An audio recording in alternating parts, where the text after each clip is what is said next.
Hello and welcome to Cairo. I'm François Picard with the second in our series devoted to Egypt's unfinished revolution.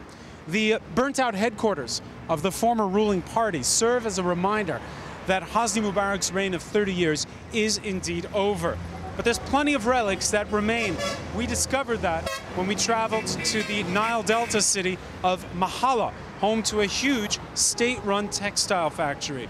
One activist there told us 25,000 had turned out the day before to protest. When we started to roll cameras, plainclothes police stepped in and told us to get out of their town. Our guest found himself in custody for the next hour being questioned.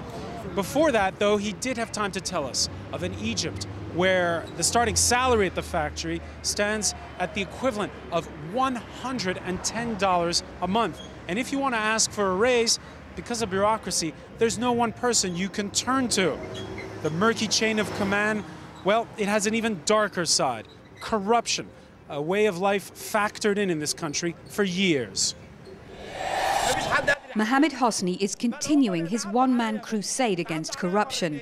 Every day for the past 4 months, he's been demonstrating here outside the Prime Minister's office.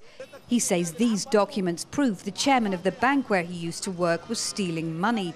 When he sent the papers to Egypt's general prosecutor, Mohamed was fired from his job.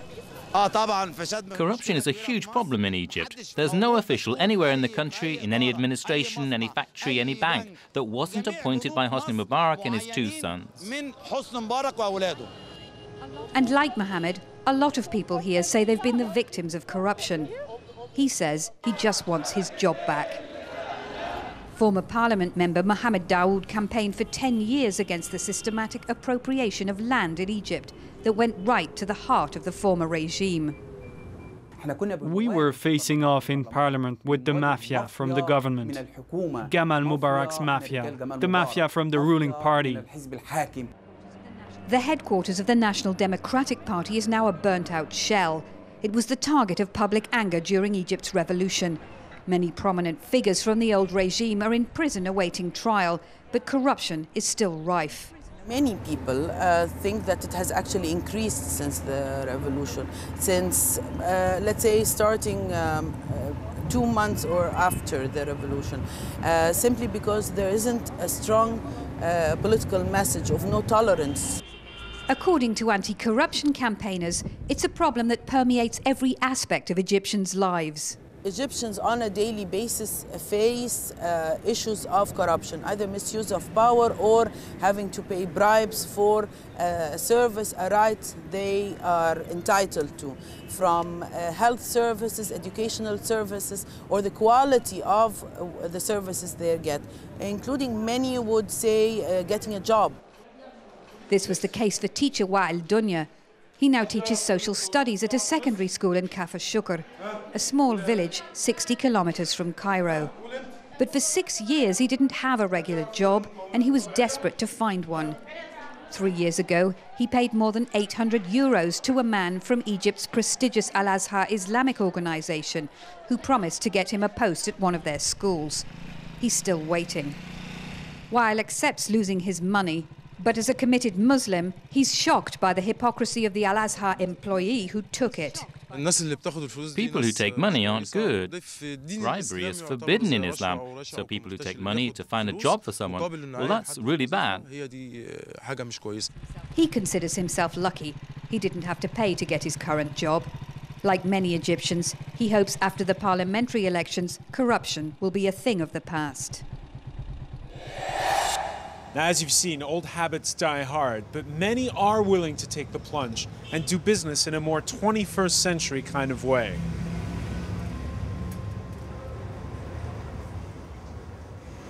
Mohamed Ashur, how are you? Hey, Francois. How are you? Good to see you. Nice to be here. Here we are at Maybe 2 Frozen Yogurts, and you guys opened 2 weeks to the day before the revolution started. And you and your 3 young business partners, you've got this incredible frozen yogurt business, products imported from abroad. What made you decide with your own money to do all of this? People call us crazy to do that, but believe it or not, we just decided it's about time that the Egyptian people and the Egyptian society see and taste good quality. And if they want good quality, they have to pay for it. So we imported the best material, the best fruits, the best frozen yogurts from all around the world, just to show the people that Egyptians are capable of doing an international brand with very high quality. You're branching out. You've got 2 more stores that are currently open or on the way to being open. We managed to open our second store just 6 months after we've opened our first, and hopefully by the end of this month we'll have our third store in operation. So that's 3 stores in less than a year, in actually 11 months. But you say at the same time that buying habits have perhaps changed a little since the revolution. Definitely, the purchasing power is decreased a little bit. Like, for example, if people used to come 5 or 6 times a week, they tend to curb down their consumption a little bit because, as you know, it's a very luxurious product and it's not a necessity. So they might as well reconsider, okay, I'm going to come 2-3 times instead. So definitely, even though the food industry in Egypt is something that never drops under any situation, but yet, after the revolution, people are being really cautious about how they spend the money. They have the means, but they're very cautious how to spend it. You and your business partners, when you started this venture, you decided to do it the modern way. You said you wouldn't pay shakedown money. How hard has it been to stick to that pledge? It's completely hard, believe it or not. For anything to work, you just have to go in the other side, okay, under the table, and find the solution to it and pay for it. But we've taken an oath upon ourselves that we will never do that, and we want to take it the legal way. How hard it was? You packed up, I saw the tables and chairs outside because when they asked you for Dash. Yeah. My neighboring stores, they actually have their chairs and tables and everything, and they have their monthly payments. But we've decided we don't want to do that, so I actually packed all the store chairs and tables, took them in my car, because I'm under the impression if it's not my right, I don't want to do it, and I'm not going to take the illegal way unless I have a document that says, okay, they are willing to give me that, and I'm ready to pay for it, but legally, as if I'm paying for the government itself, not bribing to get my thing done. Are you winning the battle? It's only been a short while, so I hope we see who's going to laugh at the end. But I believe in the country, and I believe of the changes that are happening. It'll all come to a good spot at the end of the day, and I'll be the one who's laughing. All right. I want to thank you, Mohamed Aresh, for joining us. Now, as you've seen, the status quo is far from broken in Egypt. We saw that those still at the top of the pyramid have a lot to lose and are beginning to bare their teeth. Case in point, military tribunals, initially put in to keep the peace in these troubled times, but many see it as a way of cracking down. To his family, Michael Nabil is not a hero, he's a martyr. While the protests against Egypt's military rulers continue in Cairo, freedom of expression is also under threat. Michael Nabil was arrested last April for insulting the army. He'll be tried in a military court. The young blogger weighs only 40 kilograms. He's now on hunger strike and could die in prison. Michael's situation is really serious. His health has deteriorated. I've been asking for more than 2 months for him to be transferred to a private hospital to save his life after being on hunger strike for so long. I've applied to all those responsible, but nobody answers. His family and friends are powerless against the might of military justice. Meanwhile, Michael is in an army hospital. Michael is the first to show that the army are no angels and that they are not one hand with the people. The army wanted to steal our revolution, to protect the old regime.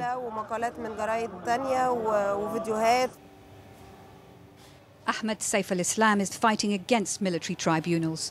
This lawyer has set up an association to help the Egyptian people take on the army.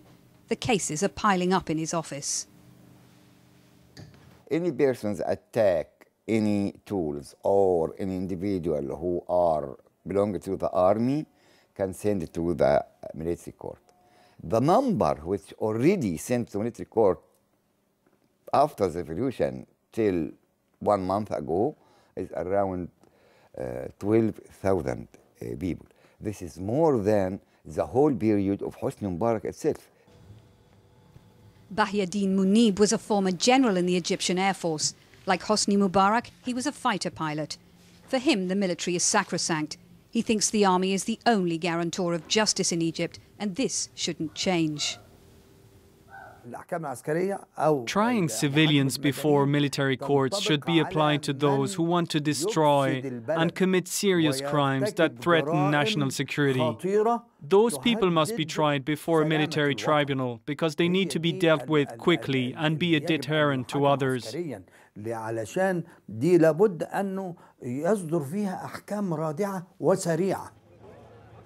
According to many Egyptian NGOs, not a week goes by without an activist being summoned to a military court, often for something as simple as a comment on a social networking site.